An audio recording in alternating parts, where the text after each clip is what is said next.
Welcome student on speedy maths. आज हम class 10 mathematics new book NCERT के chapter 3 की एक्सरसाइज 3.1 का क्वेश्चन नंबर 6 करने वाले हैं, जिसमें हमसे कहा गया है given that the linear equation 2x + 3y - 8 is equal to 0, right another linear equation in two variables such that the geometrical representation of the pair so formed is intersecting lines, parallel lines and the coincident lines. Students, इस question में हमें जो given है, जो हमें दिया गया है, वो एक लीनियर इक्वेशन है 2x + 3y - 8 is equal to 0, और हमसे कहा गया है right another linear equation in two variables. हमें एक और लीनियर इक्वेशन लिखनी होगी टू वेरिएबल्स की, जो कि ज्योमेट्रिकल रिप्रेजेंटेशन करती हो इंटरसेक्ट लाइंस के साथ, कोइंसिडेंट लाइन के साथ और पैरेलल लाइंस के साथ। स्टूडेंट्स, इस क्वेश्चन को सॉल्व करने से पहले मैं आपको कहूँगा कि आप 3.1 का इंट्रोडक्शन पार्ट जरूर देखें, क्योंकि मैंने उसमें इंटरसेक्ट लाइंस, पैरेलल लाइंस और कोइंसिडेंट लाइन के कॉन्सेप्ट को डिटेल में समझाया है। आप उसे एक बार अवश्य देखें। यहाँ पर मैं आपको बताना चाहूँगा, जैसे इंटरसेक्ट लाइंस लिखा है हमारा, तो स्टूडेंट सबसे पहले हम ये देखते हैं कि इंटरसेक्ट लाइंस की कंडीशन क्या होती हैं। इंटरसेक्ट लाइन की स्टूडेंट कंडीशन होती हैं a1/a2 does not equal to b1/b2। अगर ये कंडीशन है किन्हीं दो लीनियर इक्वेशन की, तो वो इंटरसेक्ट लाइंस को शो करती हैं। तो स्टूडेंट सबसे पहले मैं लिखूंगा 2x + 3y - 8 is equal to 0। Students, अब हमें दूसरी जो लीनियर इक्वेशन लिखनी है, अनदर लीनियर इक्वेशन लिखनी है, वो इस प्रकार की लिखनी है कि जिससे इनका जो रेशियो हो वो इक्वल ना हो। तो स्टूडेंट्स, आप कुछ मत करिए, बेहद ही सिंपल है।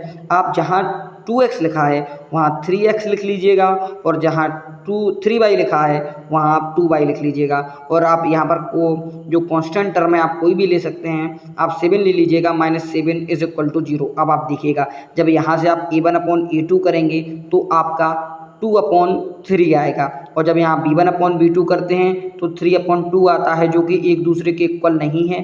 तो जो हमारी जो दूसरी इक्वेशन होगी, ये दूसरी इक्वेशन जो अनदर लीनियर इक्वेशन पूछी गई है उसके लिए वैलिड होगी।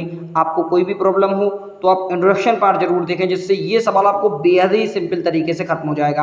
आप बिल्कुल सिंपल तरीके से सॉल्व कर लेंगे। आप सेकंड देखिएगा, पैरेलल लाइंस। तो स्टूडेंट, पैरेलल लाइंस की कंडीशन क्या होती है, आप देखिएगा, यदि आपके जो लीनियर इक्वेशन के जो कोफिशिएंट के पेयर यानी a1/a2 आपके b1/b2 के तो इक्वल हों, मगर वो c1/c2 के इक्वल ना हो, तो इस प्रकार की जो लाइंस होती हैं वो पैरेलल लाइंस को शो करती हैं। स्टूडेंट्स, अब आप गौर से देखिएगा, जो हमारी सबसे पहले दी गई है 2x + 3y - 8 is equal to 0।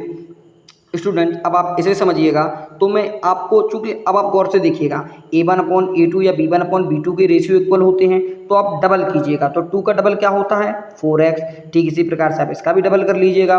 3y का डबल होता है 6y। लेकिन यहाँ पर आप डबल ना कीजिए, यहाँ पर आप ट्रिपल कर लीजिए, क्योंकि हमें c1/c2 को इक्वल शो नहीं करना है, तो हम यहाँ पर ले लेंगे 24 स्टूडेंट इज इक्वल टू 0। अब आप देखिए, यहाँ पे जैसे मैं a1/a2 निकालूं तो 2/4 होगा, जिससे कि 1/2 फाइंड होता है। इसके बाद मैं 3/6 को देखूंगा, तो जब मैं 3/6 निकालता हूं तो ये भी कटकर 1/2 आ जाता है। मगर मैं जैसे ही -8/24 को चेक करूंगा, तो अब आप गौर से देखिएगा, 8/24 को चेक करने पर ये 1/3 आता है, यानी a1/a2 b1/b2 के इक्वल आ जाता है, मगर वो c1 c2 के इक्वल नहीं होता है। इस प्रकार से जो ये वाली इक्वेशन है, ये हमारी पैरेलल लाइंस को शो करती है। अब इसके लास्ट पार्ट पर चलते हैं, जिसमें कोइंसिडेंट लाइन कहा गया है। स्टूडेंट, कोइंसिडेंट लाइंस की जो कंडीशन होती है वो होती है a1/a2 is equal to b1/b2 is equal to c1/c2। अब आप गौर से देखिएगा, जो हमारी एक लीनियर इक्वेशन दी गई है वो है 2x + 3y - 8 is equal to 0।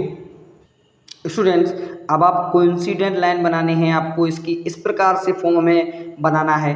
तो अब आप क्या कीजिए, जब हमें तीनों को इक्वल करना है तो आप डबल कर लीजिए। जैसे कि मैं यहाँ पर आपको लिखूंगा 4x, क्योंकि जो 2 का डबल है, फिर आप 3 का डबल कर लीजिएगा 6y, और आप 8 का डबल कीजिएगा तो -16। अब आप इनके रेशियो चेक कीजिए स्टूडेंट। तो पहले में आप लिखेंगे 2/4, यहाँ से आपको 1/2 मिलेगा।